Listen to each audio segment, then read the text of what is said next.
Mengingat telah terjadinya musibah bencana alam yang terjadi di waktu lalu sehingga membuat persawahan gagal panen serta satu rumah warga rusak terdampak banjir.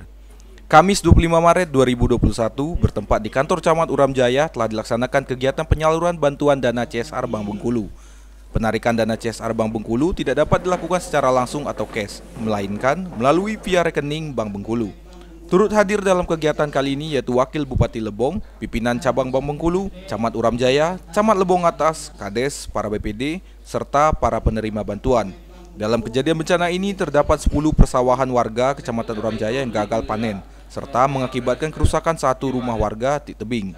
Total penyaluran bantuan dana CSR sebesar 15 juta rupiah. Untuk penyaluran bantuan persawahan masing-masing mendapat 1 juta rupiah, sedangkan untuk kerusakan rumah warga mendapat 5 juta rupiah. Sesuai dengan prosedur karena tidak boleh bayar cash lewat rekening, jadi tunggu beberapa hari, mungkin 2 atau 3 hari sudah bisa diambil. Ada kemungkinan di blok berapa?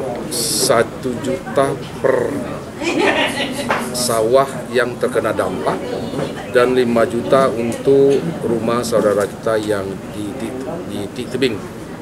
Untuk penyaluran bantuan dana CSR di tahun 2021 yang telah dirapatkan oleh Bupati dan pimpinan cabang Bank Bengkulu dipastikan masih berlanjut dan tepat pada sasaran. Karena kan kita masih hitungan baru lagi. Yang jelas dana CSR itu atas permintaan Bupati pasti kita salurkan tepat sasaran dan tepat guna. Dari lokasi, Andika Manganang, Lebong TV melaporkan.